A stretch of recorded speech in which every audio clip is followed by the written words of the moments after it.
Alô Brasil, alô mundo, tudo bem com vocês? Aqui Fernando Betete, o seu jornalista de confiança, o seu repórter saúde. Eu acredito que lives sobre equilíbrio emocional eu tenho produzido toda a semana. Estou falando menos de colesterol, estou falando menos sobre tireoide, mas todo mundo tem pedido para eu entrevistar profissionais da área da saúde, médicos, que abordem o equilíbrio emocional.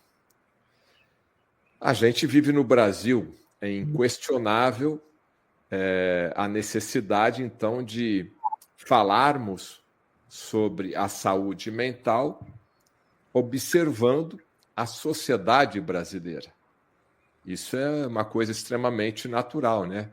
Se a economia não vai bem, você se preocupa enquanto às suas responsabilidades, né? A violência nas cidades, a insegurança, isso também deixa a pessoa preocupada, tanto do ponto de vista individual, como até mesmo familiar, educação, ou seja, esses fatores externos ao meu corpo humano e que dependem de uma outra autoridade acabam influenciando na minha saúde.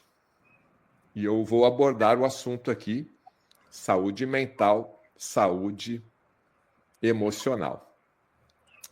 O meu convidado é o psiquiatra médico, né, psiquiatra Dr. César Vasconcelos. E olha que interessante, eu estava lá em casa e a minha esposa me chamou, né? Fernando, vem aqui, vem vir aqui, ó. Esse médico aqui é bom, esse médico aqui é bom. Aí assisti e concordei em muitos tópicos durante a apresentação nele na televisão Novo Tempo.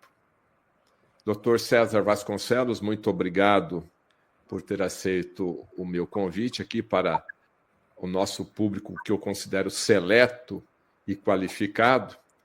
E o título, inclusive, que eu coloquei aqui na nossa live, 6 passos, né? Porque eu estava observando as suas redes sociais e tem lá um post que tem muita visualização, 6 passos para uma mente mais forte. E eu acho que tem tudo a ver com esse momento, né? Porque nas dificuldades, nas guerras, nas tempestades, nas turbulências, nós temos que estar fortes, nós temos que passar por elas, né, Dr. César Vasconcelos? E a pergunta é: teremos um novo amanhecer? É possível passar por essa tempestade? É possível passar por ansiedade? É possível passar por uma depressão? É possível imaginarmos sermos felizes ainda, Dr. César? Olá, Fernando. Boa tarde, então, para você. Mais uma vez, boa tarde ao público, né, que assiste. Agradeço o convite por essa oportunidade de compartilhar algumas ideias sobre saúde mental na visão que eu tenho, que é uma visão cristã da vida. E sim, é possível. É possível superar sofrimentos emocionais, mentais, seja uma ansiedade, uma depressão, um luto. É possível superar, desde que as pessoas possam usar os instrumentos funcionais para isso, né? Que não envolve somente medicação. Já vou colocar logo de cara, né, que uma boa parte da população ainda pensa que a resolução de sofrimentos mentais tem a ver com medicação, aqueles chamados controlados, né, o tarja preta. Mas eu costumo dizer nas minhas palestras, nos meus artigos, que medicamento é o número 3, vamos dizer assim, dentro de uma hierarquia que ajuda a humanidade em relação à superação, ao enfrentamento de sofrimentos mentais. Primeiro, a relação espiritual, a vida espiritual desse indivíduo, né? Segundo, vem realmente a psicoeducação, aprender de onde vem essa dor, como é que ela apareceu, por que está com tristeza, por que está uma angústia, por que tem um pensamento que não sai da cabeça, que fica obsessivo, perturbando. E número 3, em alguns casos, aí sim pode ser a medicação temporária, na maioria dos casos. Número 4 seria o apoio da família, dos amigos, né? Número 5, o cuidado físico, porque nossa mente, o órgão da nossa mente é o cérebro. E o cérebro, num adulto, tem mais ou menos 1,5 kg de encéfalo, né? O povo chama de miolos, né? Então, o cérebro em si, ele tem 1,5 kg. Então, quer dizer, para o cérebro funcionar bem, ele precisa de ter nutrientes adequados. Então, também o cuidado físico, alimentação, exercício, hidratação com água pura. Então, esses são os fatores importantes. Então, se a pessoa aprende a ir praticando gradativamente esses itens, né? Usando esses recursos, vai sendo possível, sim, superar vários tipos de sofrimento mental. Agora, o fato curioso aqui é que o primeiro passo, você me disse que é a parte espiritual. Eu quero crer que é a conexão espiritual do ser humano com o divino. Isso é extremamente importante, tanto é que ele está na primeira posição, é isso? É importante. Eu acredito num Deus criador do universo, Fernando, que a Bíblia relata, né, chama de Jeová, ou Jeová, ou enfim, Deus, enfim. Eu acredito que um Deus bondoso criou o universo e ele mantém a nossa vida, ele mantém o universo, mantém esse planeta, mantém os animais vivos, mantém os seres humanos vivos. E nós perdemos essa relação direta com ele em função da história ali da criação, né? Acredito que fomos criados por um Deus bondoso há 6.000 anos atrás, mais ou menos. E então esse Deus veio na pessoa de Jesus Cristo para mostrar como que Deus é na realidade. E então eu acredito que o Deus está o tempo todo procurando ajudar as pessoas, qualquer pessoa, de qualquer filosofia, qualquer raça, credo, posição social, religião. A função de Deus é ajudar as pessoas. Então, quando as pessoas acreditam nisso e recorrem até o que o pessoal do grupo de ajuda mútua, né, NA, AA, etc., NA é Narcóticos Anônimos, Alcoólicos Anônimos, quando essas pessoas recorrem ao que eles chamam nos grupos lá de poder superior, né, que eu chamo de Deus, o Criador do Universo, então vai ter alguma resposta, vai ter, né? Vai ter uma ação terapêutica desse Deus na vida da pessoa e que muitas vezes, nessa busca da relação com Deus, o próprio Jesus Cristo, que é Deus, ele falou, vem a mim e eu vou aliviar você, né? Não fique ansioso, acredite que eu vou te ajudar, enfim, ele enfatizava muito a fé, né, Jesus Cristo. E é interessante que as curas que ele praticou enquanto viveu aqui, há quase 2.000 anos atrás, eram todas baseadas no amor que ele tinha pela humanidade e na fé da pessoa que o procurava. Eu até admiro muito assim, uma das curas que Jesus fez, que foi do servo do centurião. Aquele centurião era um militar, né? Ele era pagão, portanto não era judeu, não era israelita, ele não tinha religião, mas era um cara de bom coração, era compassivo. Ele estava sofrendo pela enfermidade do seu servo. E ele ouviu falar de Jesus. E ele pediu a Jesus que curasse. E até disse, basta só dizer uma palavra, meu servo vai ficar curado.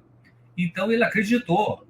E aí foi uma cura à distância, né, que Jesus fez, respondendo a uma crença, a uma fé que esse indivíduo pagão, né, tinha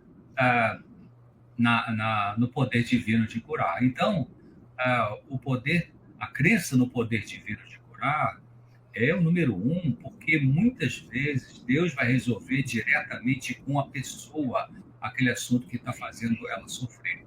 Se Deus achar que essa pessoa precisa de uma ajuda profissional, um conselheiro, então ele vai indicar isso também para as pessoas. Eu costumo dizer, eu me sinto muito confortável de dizer isso, até ousado, né? Porque eu sou psiquiatra, né?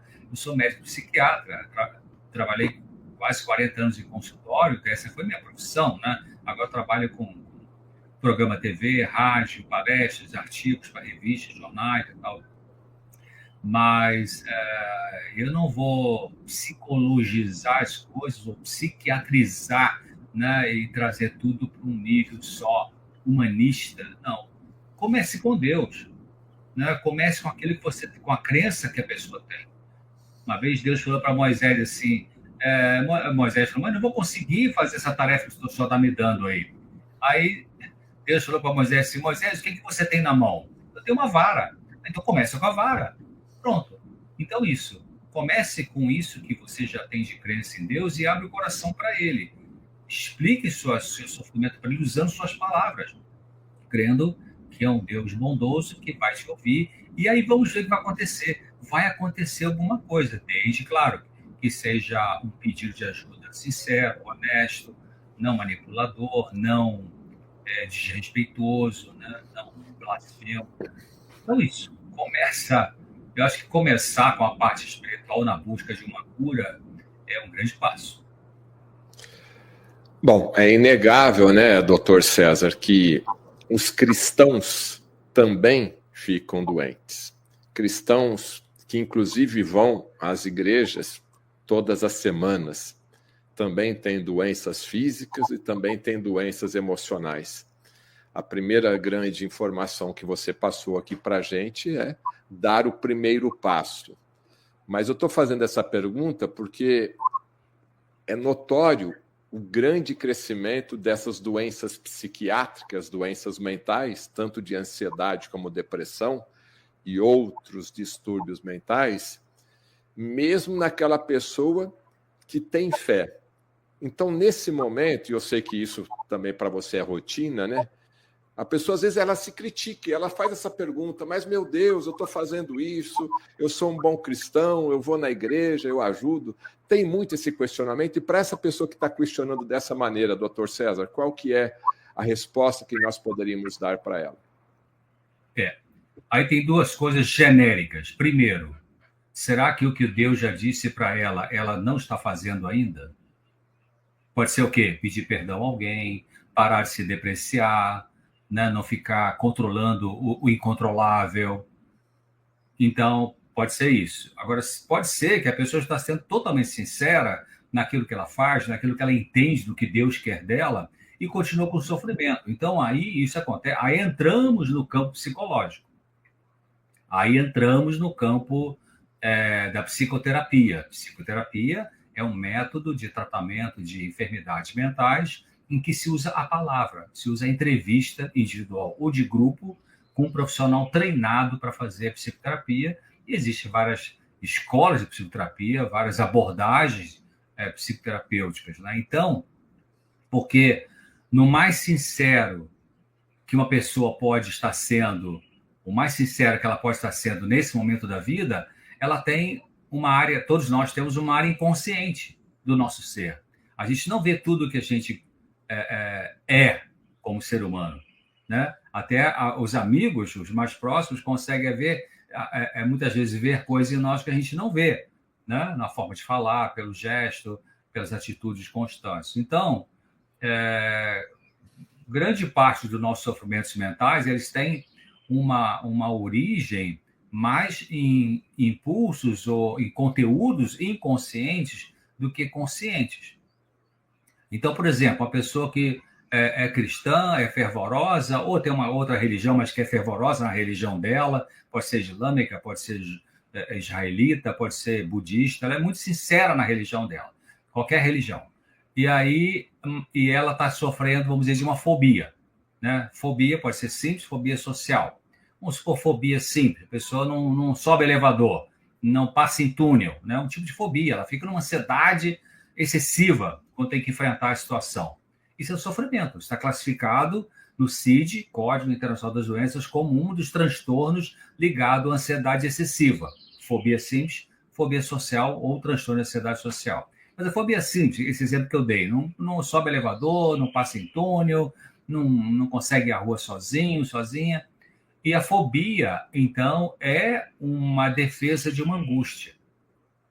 A pessoa fóbica, ela, tendo a fobia, ela ainda tem algum controle sobre o mal-estar emocional. Por quê? Porque ela tem fobia de elevador, ela vai pela escada. Eu tinha um paciente, eu trabalhava no Rio de Janeiro, tinha um paciente que vinha de uma região do Rio, tinha que passar por túnel. E se não passasse por túnel, tinha que dar uma volta muito grande para chegar no meu consultório. Então, gastava tempo, gastava dinheiro, enfim, era o jeito que encontrava. Então, por que a pessoa tem fobia? Não é uma questão de inteligência saber disso. Eu atendia pessoas brilhantes, pessoas acadêmicas, pessoas até com doutorado, enfim, profissionais liberais que tinham uma fobia. Então, a causa desse sofrimento, da fobia, e no exemplo que eu estou dando aqui, está enterrado no inconsciente. A pessoa não conseguiu, até aquele momento da vida, tomar consciência dessas causas que produziram a fobia, e por isso que o que ela conhece apenas é isso. Eu não passo em túnel e eu não entro no elevador, porque me dá uma ansiedade, meu coração dá taquicardia, fica com sudorese, me dá tonteira, me dá falta de ar. É isso que a pessoa sabe. Então, essa pessoa que tem essa fobia, que tem esses sintomas, ela pode ser uma excelente pessoa religiosa, pode praticar com sinceridade a sua filosofia religiosa. Então, vai precisar de uma ajuda para poder entender da onde vem isso. A gente chama de psicodinâmica. Psicodinâmica é a história da nossa vida emocional, que está enterrado na Bíblia, enterrado na mente inconsciente. Interessante que a Bíblia até já... não foi na época de Freud que se começou a falar sobre os mecanismos de defesa mentais, né? De defesa psicológica. E a filha do Freud, a Ana Freud, escreveu um livro só sobre isso, né? Mecanismo de defesa. Não, a Bíblia já falava de inconsciente, né? A Bíblia falava que nós jogamos para o nosso inconsciente aquilo que a gente não tem condições de ainda encarar. E aí joga para o inconsciente, que precisaria ficar consciente para poder lidar de uma forma construtiva, e aí aquilo fica travado na inconsciência, começa a produzir sintomas. A Bíblia relata isso? A Bíblia fala, quando tem um salmo que fala expurga-me, ou purifica-me, né, Deus, dos pecados ocultos. Ocultos aonde? Nessa área virtual, mental, chamada tecnicamente de inconsciente. Então, o inconsciente é uma área virtual mental onde a gente vai jogando a criança, o jovem, o adulto, vai jogando todas as suas dores emocionais, medos, pensamentos, imagens, experiências que ela vai vivendo ao longo da vida. E algumas delas foram tão dolorosas que, por alguma razão, essa pessoa botou por baixo do tapete da consciência, ou seja, no inconsciente, as causas dessa dor. Então, ela chega lá na vida adulta, com 30 anos, com 40, com 50, com 60, e está sofrendo, vou usar o mesmo exemplo, de uma fobia, não passa em túnel, não anda elevador, e ela não sabe por quê. Por quê? Por que não sabe a causa disso? Porque a fobia representa algum tipo de dor emocional que a pessoa automaticamente transformou na fobia, que é um medo exagerado. Fobia é um medo exagerado. Mas a gente sabe que, numa visão que a gente chama de psicodinâmica, mais analítica do sofrimento humano, a fobia é o deslocamento da ansiedade, da angústia, para um ponto em que a pessoa consegue ainda ter algum controle. Então, até que ela esteja pronta para ter a cura emocional, ela vai manter isso aí por baixo do tapete, porque a cura dói, Fernando. Tomar consciência dos traumas vividos no passado, na infância, na adolescência, pensar nisso, dói, já doeu tanto lá atrás para tantos de nós, então lembrar disso dói, por isso que a cura dói. Mas tem que passar pela dor da tomada de consciência, ou seja, sair do inconsciente para a percepção consciente, para a pessoa, então, poder ter o alívio dos sintomas, entendeu? Então, o religioso, ele vai sofrer emocionalmente? Sim, claro. A doença mental atinge qualquer pessoa de qualquer filosofia religiosa. Bom, se eu não estou enganado, quem escreveu os Salmos foi Davi. Alguns foram Davi, outros foram Asaf, tem autor diferente. Tá. Mas, popularmente aqui, eu não sei se esse especificamente foi Davi ou Asaf, né? Então, o que você relata aqui para a gente é que também, ou seja, não importa, Davi também teve as suas dores emocionais, né? Com toda a responsabilidade que ele tinha, A gente imagina, vai resolver tudo. Então, nesse exemplo do Salmo, ele desabafou ali com Deus, né? Tipo, Senhor, me ajuda, tira esse pensamento aqui da minha cabeça. E quando você fala fobia, né? Fobia, medo de elevador, medo de passar num túnel, medo, de repente, de avião, ou medo de qualquer outro comportamento, é porque a pessoa teve um trauma, não tratou esse trauma, não tratou essa emoção, e o inconsciente dela transformou aquela dor, aquele trauma, em um comportamento que ela tem um certo controle, é isso? Isso, é uma defesa disfuncional, né? O que é disfuncional? Que funciona, mas trava também, né? Mas... E aí ela tem que enfrentar isso, ela vai ter que procurar um profissional para voltar no tempo, né, naquele trauma, naquela emoção, naquela briga que ela teve com o pai ou com a mãe, ou num comportamento qualquer que ela tenha sido traumatizada. E quando ela entende isso, aí acontece o processo de cura? Aí depende, veja bem. Não é, na verdade, que a pessoa que tem um transtorno emocional na vida adulta, fobia, pânico, depressão, etc., não é que ela teve um trauma na infância. A maior parte das pessoas que chegam na vida adulta e desenvolvem algum tipo de transtorno mental, ela teve uma sequência, uma dinâmica de funcionamento dessa família que foi complicada para aquela criança. Talvez o irmãozinho não sofreu tanto assim, porque as pessoas são diferentes. As pessoas reagem de forma diferente diante dos mesmos eventos traumáticos. Então, você tem uma família que o marido é alcoólatra e a mãe é autoritária, que vivia gritando com as crianças, e o pai chegava bêbado. Então, um irmãozinho vai ficar com crise de pânico na vida adulta ou com fobia, e o outro irmãozinho talvez não. Ele tinha uma resiliência, tinha uma capacidade, tinha uma resistência maior. Então, na verdade, não é um trauma que aconteceu que gera um sofrimento mental. Às vezes, uma sequência de relacionamento. É uma criança, às vezes, mais sensível, é uma criança que não sabe reivindicar os seus direitos para com os que criam ela, né? Ela engole sapo, vamos dizer assim. Então, elas vão acumulando sofrimentos, dores emocionais, porque as crianças, Fernando, elas têm dores emocionais. Claro, a gente nunca viu uma criança de 4, 5 anos de idade falar assim, mamãe, estou com uma angústia, né? A criança não sabe o que é angústia, mas ela tem angústia, ela tem uma tristeza. A criança manifesta o sofrimento emocional pelo comportamento, né? Ela vai ter hiperatividade, ela vai ter ansiedade de separação, fobia escolar, ela vai ter enurese noturna, ou seja, volta a fazer xixi na cama quando já conseguia controlar. Isso, às vezes, é um sintoma depressivo. A criança pode ficar isolada dos outros, muito tímida, uma timidez excessiva. Então, as crianças manifestam o sofrimento que está acontecendo na sua família e atingindo a ela pelo comportamento, mais do que pela fala, né? Então, na vida adulta, quando a pessoa veio de um ambiente familiar complicado, pais divorciados, pai violento, ou mãe muito fria, ou pai ausente, enfim, é um conjunto de fatores, né? Então, chega na vida adulta com um tipo de sofrimento, crise de pânico, depressão, fobia, aí depende do profissional e depende da pessoa, porque tem técnicas de ajuda psicológica que vão trabalhar, a gente chama de TCC, terapia cognitivo-comportamental.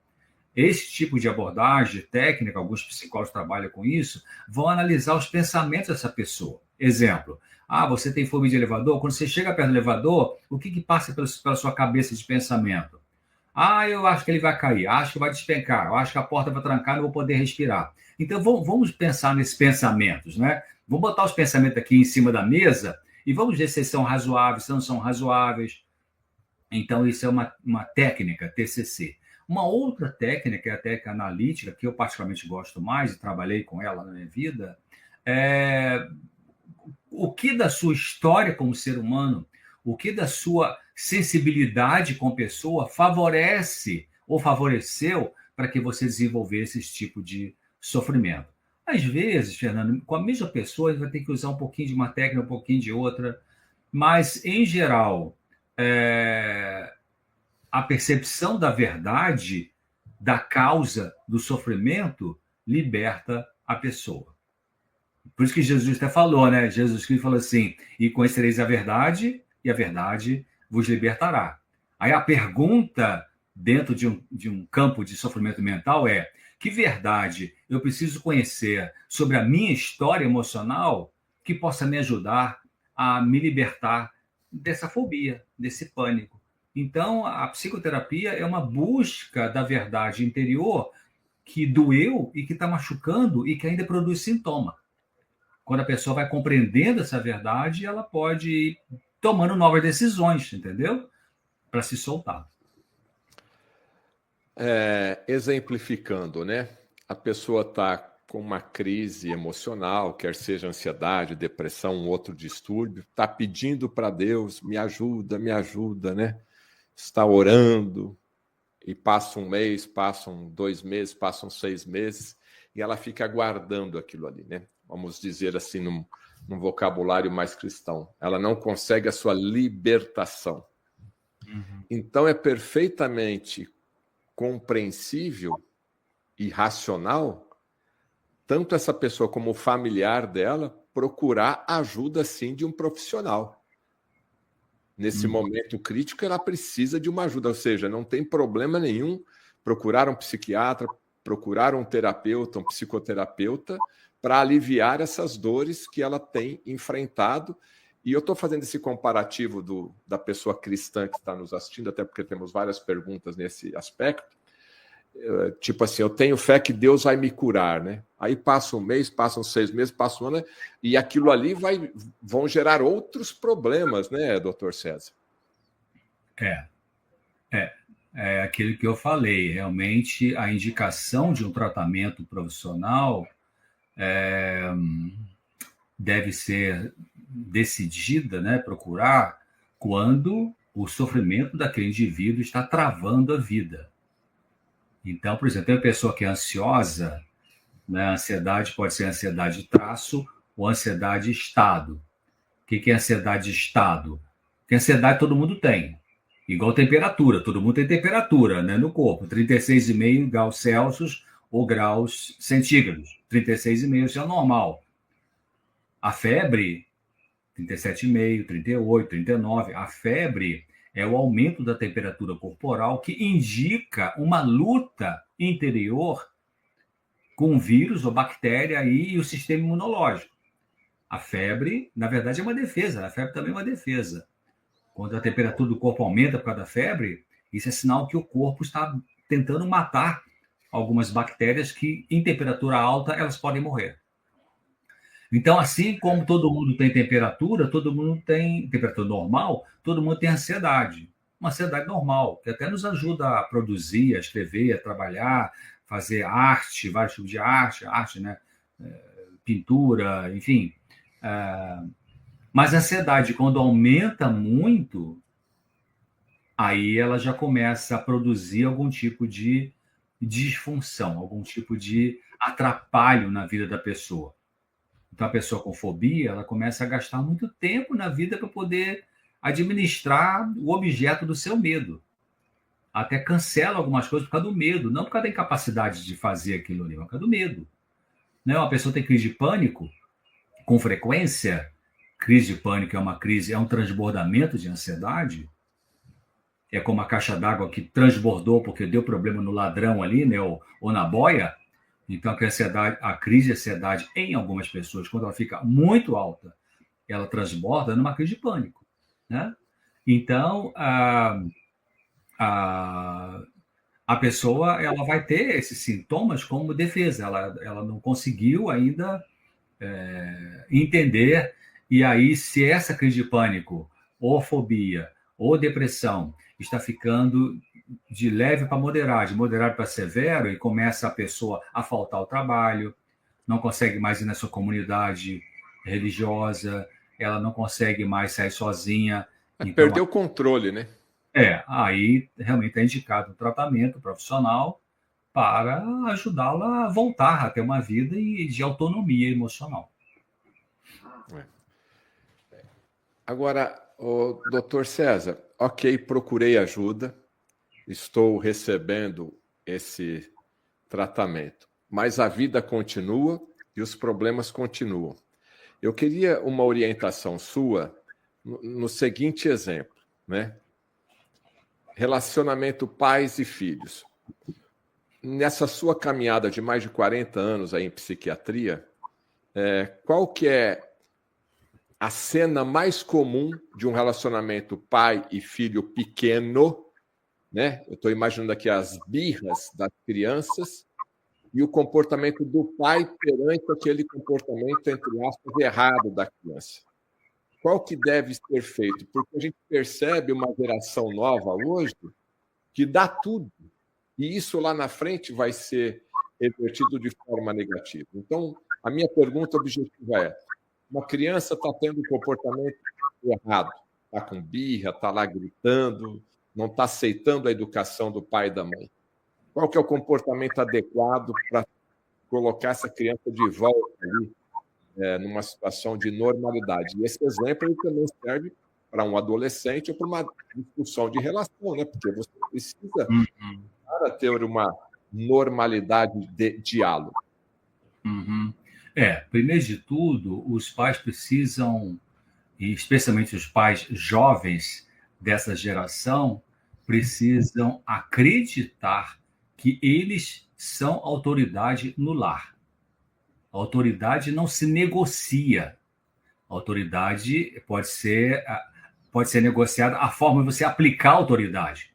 Em outras palavras, quem manda em casa é pai e mãe, não é a criança. Hoje em dia se exagera. Claro, os pais fazem isso com todo o amor, com toda a compaixão, né, com o desejo de ver os filhos saudáveis, mas o que você quer para almoçar? Feijão com arroz, macarrão, batata, yakisoba, bife, não sei o que e tal. 10 opções. Sabe? E mais o iFood ainda. E o iFood, se eu quiser, eu chamo o iFood, sabe? Aí faz tudo pela criança. A gente pode errar com o pai e mãe, assim, genericamente falando, de 3 formas. Uma, com superproteção, outra, com rigidez e com negligência. Superproteção é o pai e a mãe que faz tudo pela criança, não deixa ela fazer nada, não deixa ela tirar o pijama e dobrar direitinho em cima da cama, não, deixa que eu faço sempre, daqui, né? Não deixa a criança botar a mãozinha na terra ali no parquinho, porque já quer botar álcool gel, botar não sei o quê, pavor de contaminação. Então, a superproteção, ela perturba a imunidade biológica mesmo, e perturba a questão da autoconfiança dessa criança, porque a criança que é superprotegida, ela acaba, se ela aceita isso, que algumas se rebelam, né? Não, mas deixa que eu faço, né? Mas se ela tem um perfil mais tímido e aceita, ela vai ser prejudicada na capacidade de enfrentar a vida, porque ela não sabia fazer as coisas, a mãe nunca deixou, o pai nunca deixou, né? Elas se sentem incapazes. Superproteção. A outra é a rigidez. São pais muito rígidos, muito severos. Isso é mais antigamente, 50 anos para trás, né? Não pode isso, não pode aquilo, não pode nada, e não pode conversar, e criança não se mete em conversa de criança, de adulto. Então, aquela ditadura, vamos dizer assim, essa rigidez, né? Não dá nem opção para a criança, não deixa a criança expressar seu sentimento. Isso é rigidez. E a negligência é deixar a criança de lado, deixa na mão da babá, deixa na mão do tablet, né, do celular, enfim, deixa na mão de Deus sabe lá quem, né? Às vezes acontece isso em casais que eles são tão apaixonados entre si, a mulher é tão fissurada com o marido e tal, que meio que a criança, cadê minha criança? Tá ali e tal, né? Então elas ficam muito egocentricamente vivendo a relação conjugal e deixa a criança que botou na vida de lado, né? Sem participar, sem se envolver com aquela criança. Então, é importante os pais pensarem isso. Primeiro, a autoridade é do pai e da mãe, né? Uma outra coisa é, quando você for disciplinar uma criança, não ataque a criança pelo erro que ela fez. Ataque o erro da criança, mas não a criança. Exemplo. Como assim? O menino foi sei lá, pediu um copo de suco na hora do almoço, e ele pegou o suco e ele derrubou o copo de suco na toalha. E molhou a toalha, molhou a mesa toda. Aí a mãe, você é um desastrado. Eu falei 1000 vezes com você para não fazer isso, você não vai aprender nunca. Essas frases Já falei 1000 vezes, você não vai aprender nunca. Essas frases estão atacando o quê? O que ele fez ou o que ele é? O que ele é, a pessoa dele. Então, ele vai começar a achar que ele é um desastrado mesmo, ele vai continuar sendo desastrado, porque a mãe está dizendo que ele é, a mãe está batendo o martelo. Está reforçando. Reforçando. Qual é a maneira mais adequada, então? Ele fez uma besteira, desatenção, derrubou ali o copo. Se bem que se a criança é pequena, bota o copo na frente do prato, né? Que a gente tem que colaborar também com a criança pequena, que não tem essa coordenação motora como nós adultos, né? Mas a maneira que seria protetora para a criança e, ao mesmo tempo, disciplinadora seria: querido, mamãe te ama muito, papai gosta muito de você, mas já falei com você para não derrubar esse copo aqui. Vamos fazer o seguinte, vamos botar o copo sempre na frente do prato? Ah, não é legal. Agora vamos ajudar a mamãe. Vamos trocar essa toalha, você me ajuda aqui, pega o seu prato, bota ali. Então, você chama a criança para colaborar com o conserto da besteira que ela fez, né? E ao disciplinar, ao falar, ao repreender, você repreende o erro dela, mas não a pessoa dela, né? E você protege, então. Eu sei que você é capaz de aprender, querido, mas olha só, a mamãe falou 2 vezes essa semana, 2 vezes você derrubou. Vamos consertar. Como é que você acha que pode consertar isso? Aí deixa a criança falar. Uma criança 5, 6, 7 aninhos, ela vai dialogar com você. Isso é ajuda. Então, essa é outra coisa importante, né? Não atacar a pessoa, mas o erro da pessoa. Que é o que Jesus fazia. Jesus não passava panos quentes nos erros das pessoas. Ele chamava o pecado pelo nome. E aquela mulher que transava com um monte de gente, Maria Madalena, e que queria apedrejá-la, e quem queria apedrejá-la tinha transado com ela, então eram os hipócritas, e Jesus foi lá e fez aquela coisa maravilhosa de mostrar a aberração ali, mas o que ele disse para ela? Olha, eu não te condeno também, vai e não peques mais. Quer dizer, vai e não faça mais o mesmo erro, né? Então, além disso, de proteger a pessoa, outra coisa importante é a gente pensar de que as crianças não se tornam mais felizes quando a gente dá tudo o que elas querem. Não se tornam mais felizes. Você pode ver famílias que têm recursos e que dão sempre um brinquedo quase toda semana para as crianças, passeio para lá em parques temáticos e tal, e sempre dando aí um novo tablet, um novo celular. Não ficam felizes. Elas não ficam. Elas só ficam pensando quando vai ser o próximo. Quando é que vai trazer aquele outro brinquedo? Eu vi lá na loja tal, no shopping, aquele brinquedo. Semana que vem você pode me dar? Porque você aprende a não curtir o que tem. E muito de nossa felicidade nesse planeta difícil de viver é aprendermos a gostar do que a gente tem, aproveitar o que a gente tem e não ficar invejando o que a gente não tem ou ficar sonhando com muito mais coisa, né? Então, os pais precisam pensar nisso. Os filhos vão ficar... E, às vezes, é interessante, Fernando, a gente vê crianças que têm um lar de classe média, que ganham um monte de presente. Às vezes, um brinquedo simples, a criança gosta.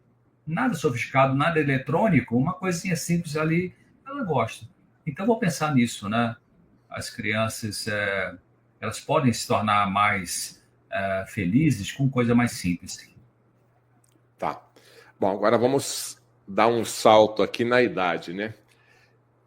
Adultos, casais, problemas de relacionamento, né? Aquela velha briguinha do marido com a esposa e da esposa com o marido e se deixam de falar, né? E principalmente essa geração mais nova só reclama, você fez isso, você fez aquilo e fecha a cara. Quando eu tenho um problema de relacionamento com o meu parceiro, com a minha parceira, por mais doloroso que tenha acontecido o fato ali, qual que é o caminho também para voltar a esse equilíbrio do relacionamento, do diálogo em um casal? Olha, boa pergunta, boa colocação. A juventude hoje, de poucas décadas para cá, elas têm casado precocemente e não preparados emocionalmente, apesar do fato de que a gente não casa preparado 100%, seja qual for a idade. Mesmo tendo feito curso de noivos, né, na comunidade ABCUD, enfim, porque a gente não casa preparado, porque só dentro da relação conjugal é que vão acontecer situações que a gente não viveu antes. E aí, o que eu faço agora com isso, né? Então, é muito comum a juventude se casar hoje já com aquela ideia preconcebida de se não der certo, eu saio fora e arranjo outra pessoa. Já vai meio que descompromissado, meio assim, meio superficial essa relação. Mesmo que se beijem, se amem, digam, né, dizem que se amam e tal, porque o amor não é o sentimento, o amor não é a paixão, o amor não é o sexo, o amor envolve essas coisas. Mas o amor é um princípio de ação, o amor do ponto de vista cristão, bíblico, ele é um princípio de ação que me faz fazer o bem para alguém, mesmo que eu não esteja sentindo um sentimento agradável em relação a essa pessoa. Jesus falou a coisa mais difícil, eu acho, dessa vida, né? Quando ele falou assim, ame seus inimigos. Mas você vai amar o inimigo, né? Então a gente vê algumas histórias, às vezes, aí na mídia, que são fantásticas, né? Pessoas que perdoaram de coração alguém que matou o filho, alguém que matou o marido, enfim. Então, o ponto importante realmente é o diálogo. Tem que ter diálogo. Agora, o que é um diálogo produtivo quando surgem problemas conjugais? Um diálogo produtivo ele tem alguns componentes. Primeiro, você precisa respeitar outra pessoa. Respeitar significa não fique falando para o seu companheiro ou companheira como se fosse o patrão, a patroa, né? Mas eu já te disse você fazer isso. Por que você fica repetindo isso aí? Porque vai estar dando uma bronca, né? Assim. Então tem que ter um nível de respeito. É verdade que numa conversa para resolver questões conjugais, conflitos, né, que surgiram, algumas emoções ficam mais à flor da pele. Isso é normal de acontecer. Né? Algumas mágoas são expressadas, algum ressentimento. A gente precisa falar sobre isso. Agora, eu aprendi uma frase interessante. Anos atrás eu li essa frase, até foi em inglês, mas traduzindo para o português seria assim: diga o que você quer dizer. Número 1, vírgula. Dê sentido ao que você diz, vírgula. Mas não diga de forma agressiva. Vou repetir. Diga o que você quer dizer. Isso é importante porque às vezes você vai ter um momento de uma conversa difícil e aí você fala e tal, e às vezes um é mais tímido do que o outro, um é mais falante, um é mais proativo na conversa, outro já é mais introvertido, e passa aquele momento e a pessoa fala, cara, perdi a chance de falar aquele negócio, por que eu não disse aquilo que eu devia ter dito? Então, diga o que você quer dizer. Segundo ponto, dê sentido ao que você diz. Porque tem gente que vai falar e fica numa enrolação, são pessoas prolixas, né? Vai lá no lugar, fala aquilo, depois volta, vai ficar rodando para lá e para cá. O que você quer dizer com isso? Então, repetindo, diga o que você quer dizer, dê sentido ao que você diz e não diga de forma agressiva. Então, respeito pelo outro também tem a ver com tom de voz. Falar gritando, depreciando o seu isso, sua aquilo, né? Isso não cabe numa relação conjugal em que se quer consertar as coisas, né? Então, a discussão produtiva ela tem que ter esse componente do respeito, tem que ter o componente também de você ter paciência com a limitação do outro, entender a herança do outro. Então, vou supor, isso é muito comum, né? Os casais, quando eles estudam terapia de família, a gente vê isso, terapia conjugal. É muito comum o marido vir, ou a esposa, vem de uma família em que tinha muita comunicação, muita conversa, muito encontros, muitos jantares, muito sair junto no shopping para passear, férias junto, tudo junto. E esse indivíduo que tinha a família com muita comunicação acaba se casando com um outro indivíduo que é de uma família que ninguém se fala, ninguém se encontra, cada um no seu canto, às vezes se encontra só em funeral, né? E olhe lá. Então, como é que um que veio de uma família que tinha muita comunicação vai casar com um que veio de uma família que não tinha comunicação? O que vai acontecer? Este cônjuge que veio de um lar com muita comunicação vai querer muita comunicação no seu casamento. E o outro que veio de uma família que era cada um para o seu canto vai ter dificuldade de ter um entrosamento. Esse que veio de uma família que tinha muita comunicação vai querer, se possível, todo fim de semana a gente em casa para conversar, para fazer um churrasco, para comer, sei lá. E o outro, não, eu quero ficar só com você. Não chama ninguém não e tal. Como é que resolve isso? Agora vem outra pergunta antes de como é que resolve isso. Outra pergunta é por que que um foi casar com o outro nesse sentido? Uma das explicações é que essa pessoa que veio de uma família com muita comunicação, ela talvez precisasse de alguns momentos de privacidade, mas que não tinha. Aí casou com alguém que vai dar privacidade. E esse que veio de uma família que tinha pouquíssima comunicação, precisava se envolver mais com as pessoas, por isso que casou com alguém que gosta disso, né? Então, entender a herança do outro, entender o histórico do outro, ajuda a resolver as questões de conflito conjugal. E outra coisa muito importante também é quando você for conversar, você, o cônjuge, né, o marido, o esposo, o companheiro, quando for conversar para resolver uma pendência no casamento, uma coisa que está mal resolvida, faça a pergunta para si mesmo: o que eu quero nessa conversa? Eu quero resolver um problema ou eu quero criar briga? Porque tem gente, Fernando, que adora uma briga. Tem gente que chega às 10h30 da noite e diz: cara, não briguei com ninguém hoje, com o que eu vou brigar? Dá tempo de brigar ainda com alguém? Eu chamo essas pessoas de pessoas bélicas, né? Não tem pessoa assim? Implica com qualquer coisa. Mora numa casa, tem um quintalzinho, aí o vizinho tem uma palmeirinha, cai uma folhinha de palmeirinha no seu lado aqui. Tá vendo? Essa mulher é palmeira. Pessoas são irritadíssimas, impacientes, egocêntricas, né? Então, tem até aquela frase assim que diz assim: você quer ser feliz ou ter razão, né?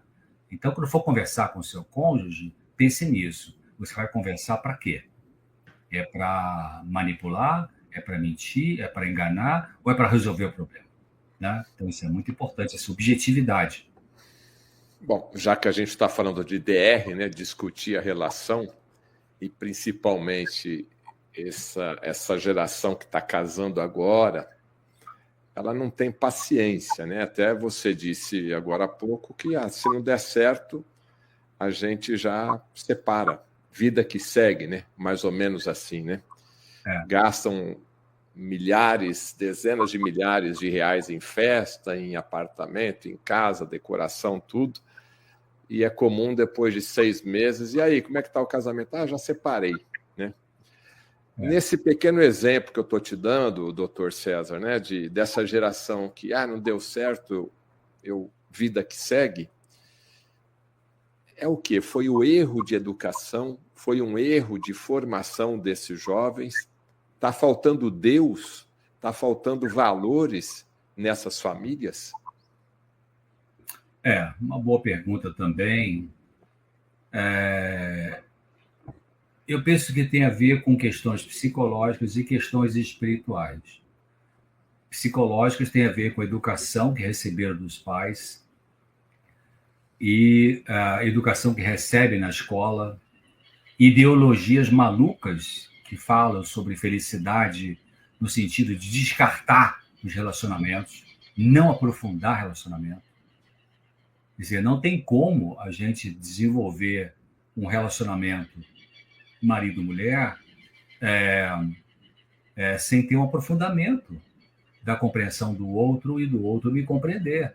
E isso envolve diálogo, passar tempo juntos, perdoar, não guardar ressentimentos, não guardar mágoas, verbalizar aquilo que está doendo, colocar limites para alguns abusos, pedir ajuda, porque tem pessoas que não pedem, que acham que deve resolver tudo sozinho. Então, se esse jovem veio de um lar em que havia essa cooperação mútua, havia um comprometimento, porque casamento é uma relação de compromisso, né? É uma relação de fidelidade, é uma relação de honestidade, é uma relação de amizade. Então, se veio de um lar em que o pai e a mãe eles tinham esse comprometimento, e, portanto, não tinham uma mentalidade descartável, né? Daquela ideia do jovem de ficar, né? O que é ficar para o jovem, né? Nem sei se usa mais essa palavra hoje, mas ficar é um descompromisso total, né? Os dois jovens ficam como assim? Se abraçam, se beijam, transam e tal. No dia seguinte, um passa pelo outro, talvez nem fale bom dia, né? É descartável, né? Então, isso é uma desumanização. Isso é uma coisificação da relação humana. Isso não tem nada a ver com amor, né? Tem a ver apenas com prazer superficial, geralmente de ordem sexual. Então, os jovens precisam ter essa luta contra a mentalidade do pensamento pós-moderno, que é enfiado pela goela em muitas disciplinas de certas faculdades, né? na questão de o que é que vai fazer você feliz. Então, o pensamento pós-moderno faz parte dele aquela ideia idiota de se você se sente bem, então está tudo certo. Ei, alô, isso não é assim. Eu me sinto bem fumando maconha, então qual é o problema, né? Me dá prazer, me dá satisfação, me dá um barato, me dá uma onda, e isso não tem nada a ver com a minha vida. Ei, mas tem um monte de trabalhos mostrando que maconha perturba a espermatozoide no homem, causa uma síndrome de apagamento, de raciocínio, e, enfim, outros transtornos aí. Então, mas o pensamento pós-moderno que encharcou a mente da juventude hoje eu tenho direito de ser feliz, de me sentir bem. Se eu não me sinto bem agora, depois de 6 meses de casado, eu tenho direito de ser feliz, então eu vou largar e vou procurar outra.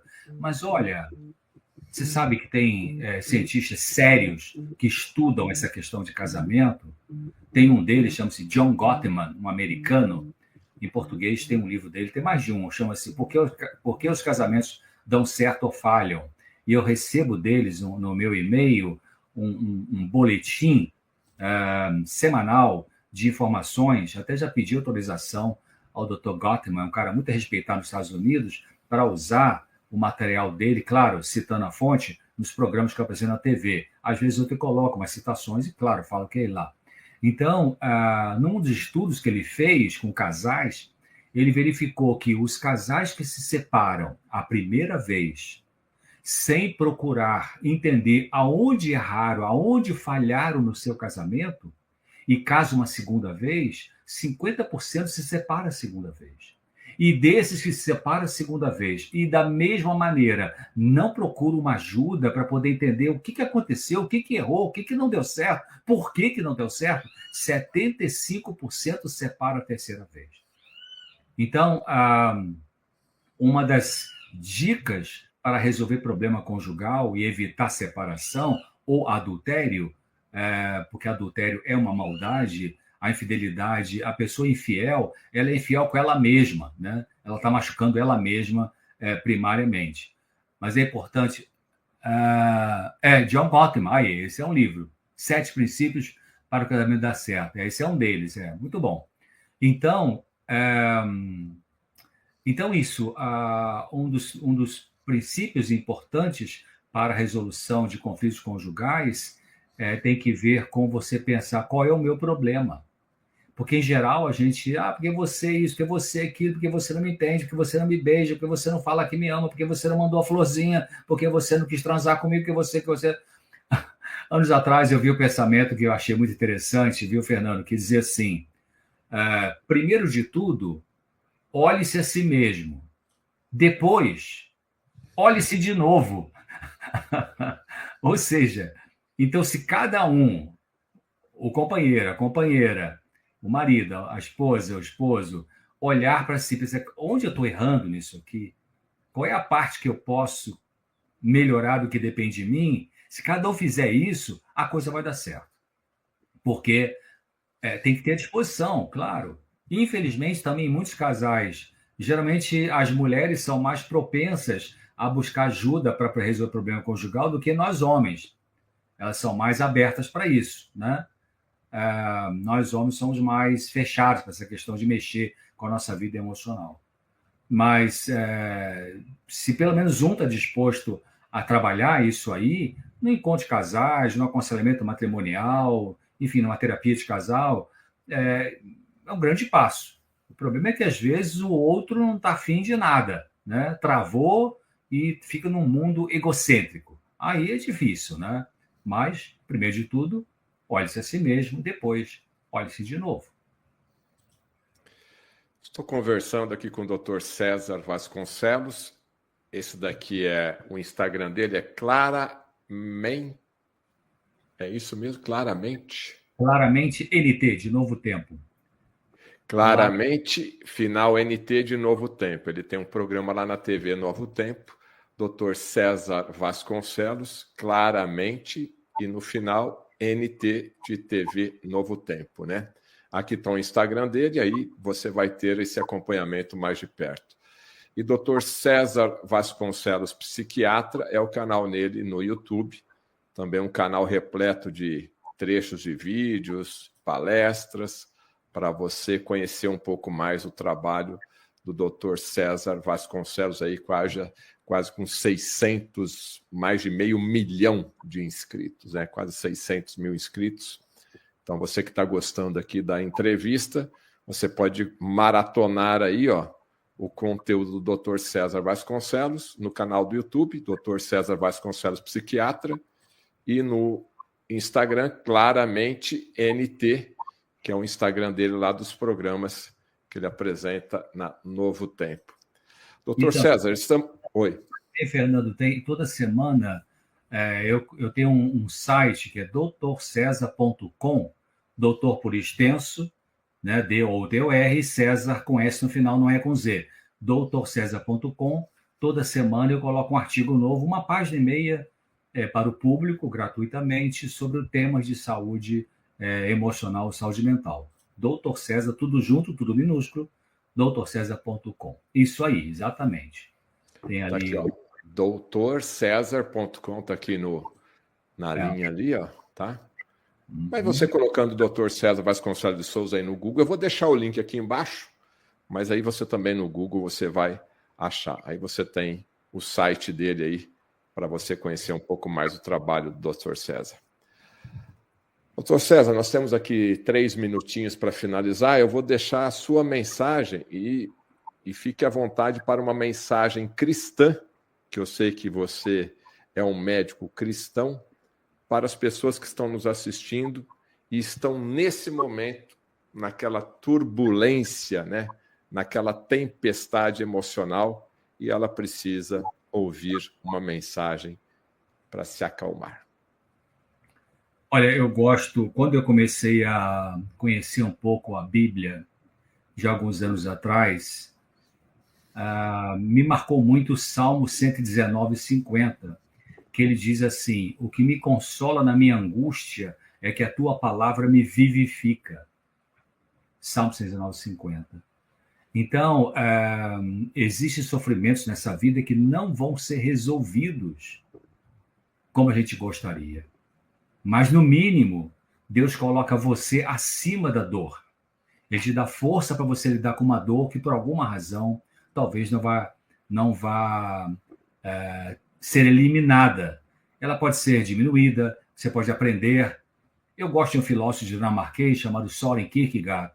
Ele escreveu um livro chamado Conceito de Angústia. Se você espremer esse livro, tirar uma frase, a frase é assim: aquele que aprendeu a lidar com a sua angústia, aprendeu o mais importante. Então, Salmo 119:50, o que me consola a minha angústia é que a tua palavra me vivifica. Então, você busca o Senhor Deus, o Deus criador do universo, usa suas palavras para falar com ele, apresenta as tuas razões, apresenta teus sofrimentos, apresenta seus pedidos com humildade, como eu disse, e também ter uma mentalidade de seja feita a tua vontade, né? Porque isso pode ser egoísta no pedido a Deus. Com certeza Deus vai responder e vai trazer algum tipo de alívio para você. Ou solução, depende. Se é uma questão física, emocional, social, espiritual, depende, né? Então, tem várias razões pelas quais, às vezes, Deus não responde a oração como a gente gostaria, mas sempre ele responde, e sempre ele responde trazendo algum tipo de alívio, algum tipo de suporte, algum tipo de força para você continuar a sua vida, tá bom? Comece com Deus. Ele é bom terapeuta, ele sabe o que faz, ele é a sabedoria do universo e é o melhor médico e psicólogo que existe. E de graça, né? E de graça, e qualquer horário. E qualquer horário, de domingo a domingo, pode ser 3 horas. Ficha, né? Meus amigos, muito obrigado aí, Dr. César Vasconcelos, pela sua participação aqui. As pessoas estão pedindo para que o doutor volte novamente. Eu vou agendar aí num breve retorno aqui para a gente continuar esse bate-papo agradável. O que é